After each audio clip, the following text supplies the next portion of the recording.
Got to lead off with Carolina, right? And Frank Reich out of the door. I mean, within a season, right? So, how surprised were you at this news? Obviously, Carolina are struggling. They're a train wreck this season, but we figured they would be, and it doesn't feel like there's kind of dysfunctional elements to it that you might have seen, say, with what was happening in Vegas with McDaniels, right? It feels like it's quite a knee-jerk decision.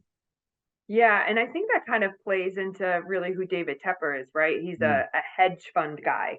And, for him, money, it's just a transaction. And I think it feels like there's no real longevity here. And one of the interesting things is looking at how many head coaches are the Panthers actually still paying? Because you still Yeah, have sure. Matt Rule, who you're paying something like 40 million left on his contract. Now you'll have Frank Reich. It's just incredible when you think about how many coaches are still going to be paid for the next 6-7 years, but Yeah, money is not quite an object in that in that yeah. situation. And that's a great point because it's so counterintuitive when you have got a guy who's made his entire fortune on playing the edge and playing the markets, and he's just fiscally burning stuff really irrationally. With Tepper's, it's an interesting character, as you say, is a hedge funder. And look, there are a lot of different characters in the NFL, some who that own teams, some who've inherited it and generationally, others who are self-made, and Tepper obviously is very much that prototype.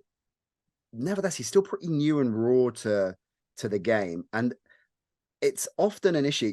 Jerry Jones has had a long-standing tenure in Dallas, gets involved as a GM as well, and it kind of is accepted, and he's embedded in it, and he's got the experience, even if Dallas haven't had a huge amount of success for the last couple of decades. But someone like Tepper's a much rawer and newer character.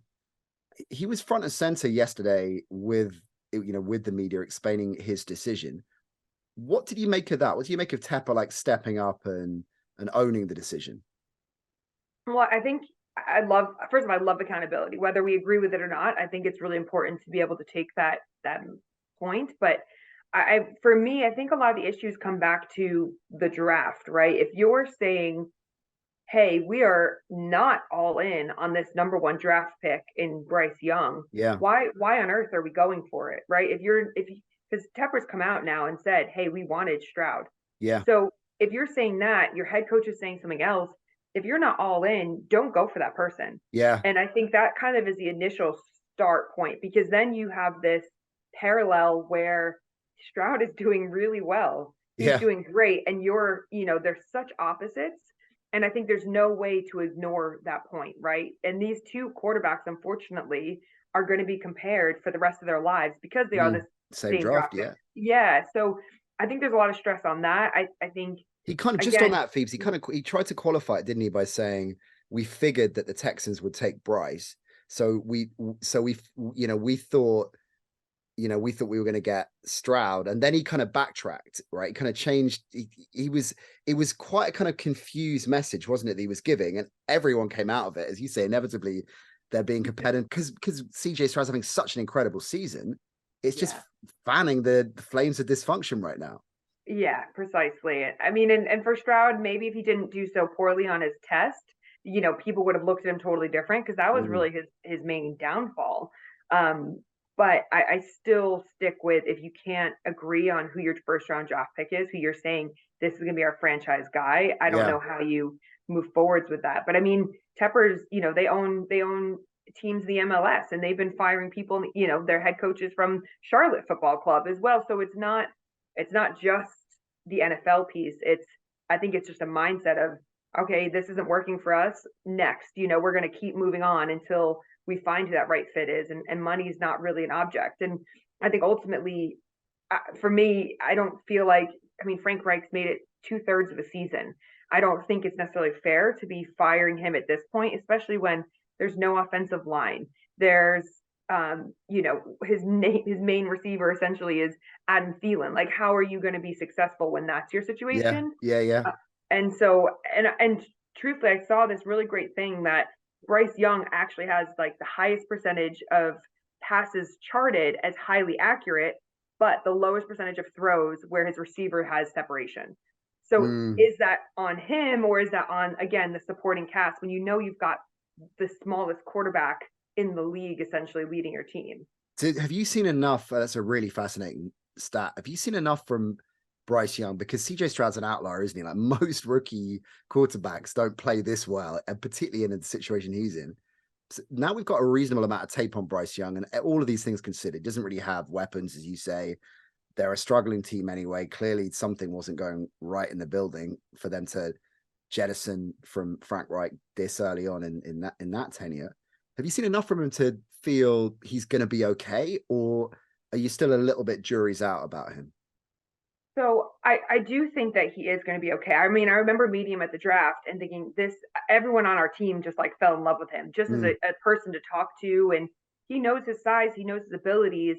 What I'm unsure of is if Tepper keeps choosing new head coaches, will he ever become, fall into the potential that he has? Because yeah, we've seen it multiple times, whether you're talking about a Sam Darnold, a Trevor yeah, Lawrence, guys like that who, and again, those are two opposites, but they've never had the real support around them. And you need consistency as a young yeah, quarterback coming in the league. It doesn't matter just because you're in the league doesn't mean that all of a sudden when you're fit for this.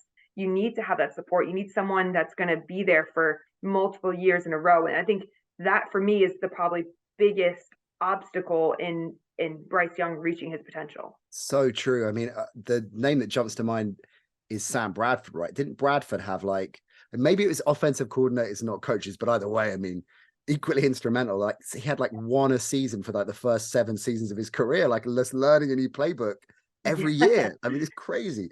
So exactly. who do you think's favorite to take the job then? Or who Ooh. are the names that will be, because that whole coaching carousel is fascinating, isn't it? Because there's gonna be a number. We know there's a gig up for grabs in Vegas. All the talk of Belichick and the Patriots. Washington, of course, is highly expected that Riverboat Ron's going to go. So there's going to be a number of gigs out there.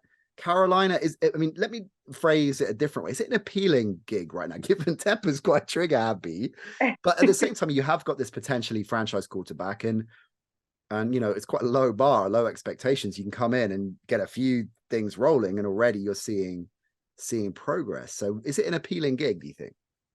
I mean, I don't, at first glance, it doesn't look very appealing. No. It almost has that feel of the Texans for a couple years, right? Yeah, Where yeah, yeah. they kept firing head coaches year after year until they got Ryans. But I mean, the most appealing thing is that you have Bryce Young. Now, they're not going to have incredibly high draft picks like they have had, but if you can build the right structure around Bryce Young, it was funny. I was thinking like, ooh, I wonder if Belichick would like to retire somewhere warm for once, be out of New England, and Oh, have that smart. young Yeah, quarterback. yeah, yeah. Like we're trying to get a decent trip to a hot state next. Yeah, similar. I Yes. love that. I like that thinking.